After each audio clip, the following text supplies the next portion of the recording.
It's 2021 and the gravel bike market has exploded.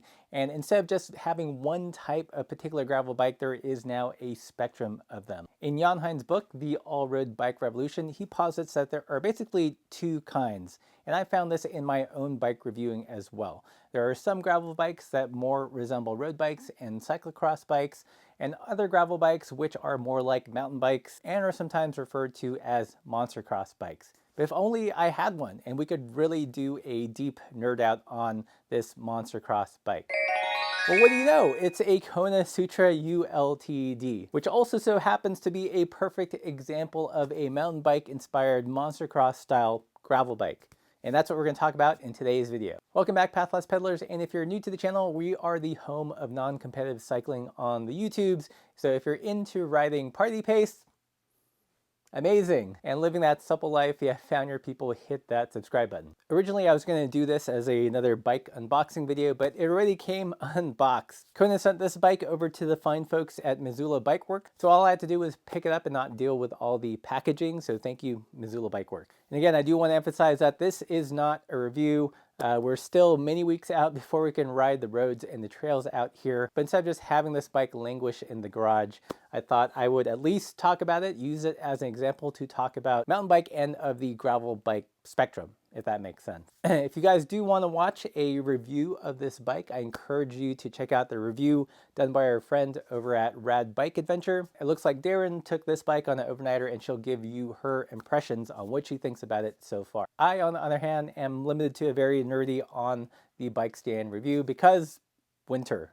So gravel bikes, as they have evolved, generally refer to drop bar bikes with bigger tires.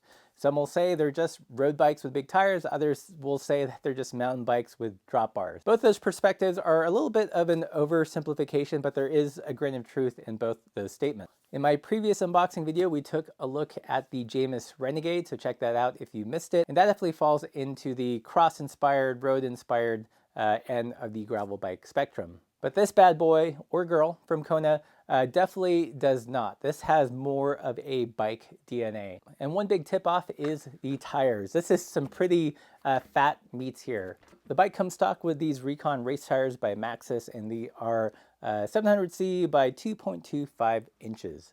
And if you can see the tread pattern here, so it has some fairly aggressive knobs, but definitely not the most aggressive mountain bike tire out there. A little bit more tire than a mixed terrain tire, but not as aggressive as a tire that's designed for mud. So I'd say this would be a pretty good hard pack, dry condition, even some pavement tire. Not the best on pavement, but it'll do it. So looking at this bike, one of the most striking things is the paint. I know the video will do it no justice. I forget the exact name that they're calling this paint, but it's almost like a rust color from afar. But as you get closer, it really plays with the light, and there are even hints of like pearlescent pink and purple, although it might be just reflecting the party pace sign, but it is a pretty cool color changing paint job.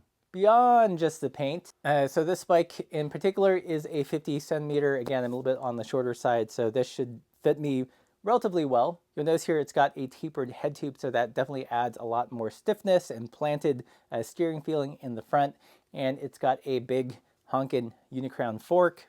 Pretty utilitarian, but nicely executed. On the sides, it's got 3-pack mounts, so you can run anything cages if you want. At the bottom of the dropout, there is an eyelet there, so it looks like you could run a fender. And there is also one more eyelet here. It's just off camera, but I do believe you can run a front rack with this bike. Again, one of the big advantages of having a bike with a steel fork, you can run a front rack and not sweat it. It's got an eyelet here that you can use to run with fenders, as well as if you want to go basket packing and need to attach that center strut to something on the bike. This bike definitely has eyelets galore. Not quite as many as the Marin Pine Mountain, but it's getting there. There are bosses up here for a top tube bag.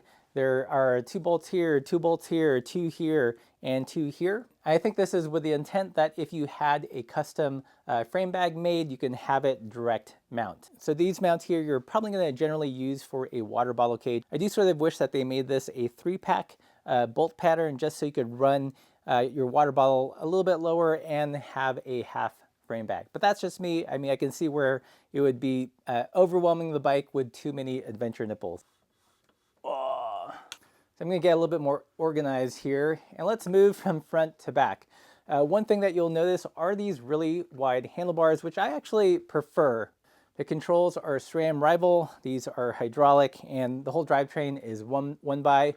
And if you'll notice here, it's got a super stubby, a very cute stem. But this is one of those differentiating points between a mountain bike slash gravel bike versus a cross road inspired gravel bike is the stem length and the geometry, which kind of dictates this whole front end. So I'd say for more road or cross inspired gravel bikes, you'll see longer stems, typically 90, 100 in larger sizes, maybe as low as 80, but definitely not this short. And the reason for that is that it will put more of your weight over the front wheel, balancing out the lower trail of those style gravel bikes. Whereas this one, because the trail is so high, you want to shorten the stem, wind the handlebars so you have a little bit more leverage and can actually steer the bike rather than being steered by the bike. So let's go back to the drivetrain for a hot second.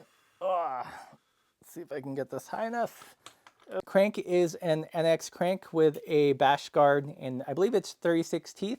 So in terms of the gearing here, it is 11 speed and the cassette is 11 to 42. What that translates to is that you get decently low gearing, definitely lower than a compact road double. The gear inches on the compact road double are usually about 30 gear inches.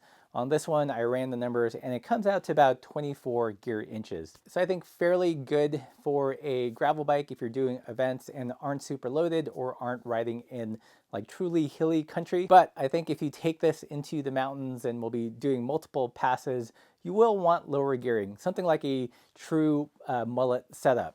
But as we know, you can't do that currently with SRAM with their mechanical shifting, hence the cave of bad idea. You could change the chainring to a 32. That would buy you a little bit lower gear, you'd lose more top end. I think a better solution would be to actually swap the cassette for a 46 or a 48 and apply one of our many hacks from the cave of bad ideas. And speaking of budget mullet hacks, we've got an interesting one that will be coming up on the channel in maybe about 2 weeks from this company called Ratio Technology. They're sending in this relatively simple mod you can do to a rear derailleur to get lower gearing. Okay, so while we're looking at the back here, other things that I like are that it's got eyelets. You can run a rack. And I know what some of you are thinking, but bro, it's a bike packing bike. You're not supposed to use racks. Well, if you're short like me and whoever else would be riding a 50, you will need them from time to time, trust me. Another interesting feature of this bike is the Transex dropper post. You know, it works like any other dropper post. One thing that's cool about it is it has an adjustable shim, which will control how high the post pops up to. And again, this is great if you're a shorter rider. You can really optimize the saddle height without having the saddle jammed all the way down and constantly having to adjust the height on the fly. There is hope for you, my shorter riders, in using a dropper post and getting correct saddle height with this Transex dropper post. The said dropper is internally routed through the seat tube and exits and goes up the down tube here and is connected already to the left brifter, which is pretty cool. So no hacking necessary. There's no separate paddle here. You should be able to actuate the dropper with the brifter. So let's try it. Let me see if I can actually. All right, so let's see if we can do it. I have retracted the seat here, or dropped the seat, and I'm gonna just flip the left brifter and voila. So actually that's a really cool touch to have that already done for you. You don't have to monkey with the brifter or anything. Okay, so what makes this a monster cross or mountain bike inspired gravel bike rather than an all-road cyclocross road bike inspired gravel bike? Let's take the tires and the gearing out of the equation for the second and just look purely at the frame geometry. So one big thing or long thing in this case, which jumps out to me, is the rear chainstay. So this part of the bike is fairly long. The chainstay length is 445, and when you compare that to a road bike where chainstay lengths are usually 415, 420, 425, you can see that this does add a fair amount of length. So how that translates in ride feel is that this buys you a little bit more stability. I also find in really steep or loose muddy terrain, I find that a longer chainstay, or rather the wheel being pushed out a little bit further back, actually helps me maintain traction, whereas something too tucked has a tendency to break traction. Because of its length, however, you do lose a little bit of that snap, a really quick sense of acceleration that you get with a road or cross-inspired gravel bike. Okay, so let's talk about the front. Again, this is where things get interesting and where it differentiates from those cross or road-inspired gravel bikes. So first things first, it's got a fairly slack head tube angle. I believe it's 69.5. Most road or cross gravel-inspired bikes will be 71, 72, even 73. But this is approaching mountain bike slackness, not not like the really truly slack mountain bikes, but definitely more in that direction, I would say, than a road or cross inspired gravel bike. The fork offset is 50 millimeters, which doesn't mean anything on its own, but once you combine that with the head tube angle and the big honkin' meets here, the trail number is 80. And I know the number 80 means nothing in a vacuum. So for it to make sense, typical endurance road bikes, usually the trail is in the, let's say, mid 50s to the mid 60s. So you can see this is considerably higher trail. So lower trail bikes definitely feel a little bit more nimble in the front end, whereas higher trail bikes tend to steer a little bit sluggishly at slow speeds. But the upside of that is that when you're bombing down the hill really fast, it has lots of stability. In my experience, when it's a higher trail bike, the front wheel tends to get deflected less when I hit a baby head.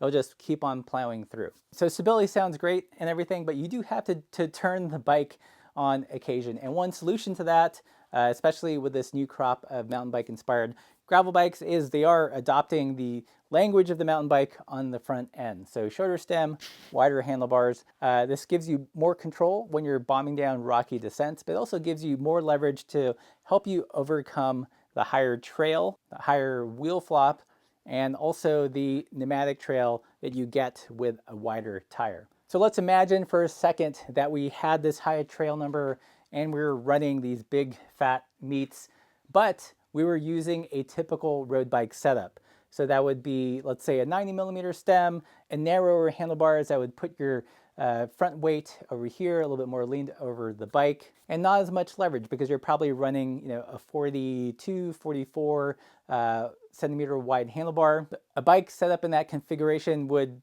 be just really terrible to steer.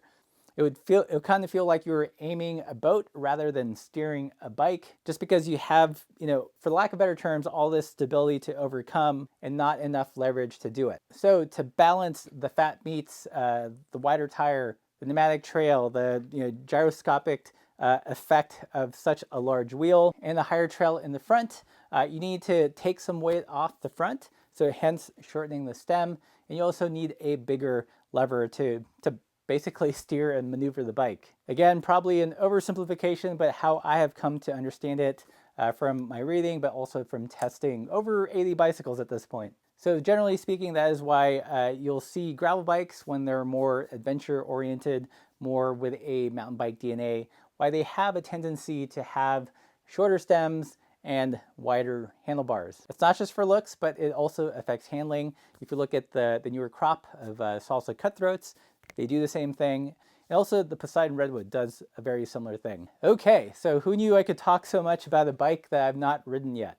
Again, I want to emphasize that this is by no means a review. This bike's just been hanging around waiting for spring. I thought I would take it out, make some content with it, and kind of use it to explain the mountain bike end of the gravel bike spectrum. If you have any thoughts or questions, leave those in the comments below. If you like this video, don't forget to subscribe, and also don't forget to hit that notification bell. We've ticked over 100,000 subscribers, which is awesome, but a lot of people still don't get notified when we upload videos. So hit that bell to get notified. And if you learned something today and want to help support the channel, definitely check out our merch store, buy some stickers, patches, or join us on Patreon. Those people keep the lights on quite literally. And as always, keep the supple side down.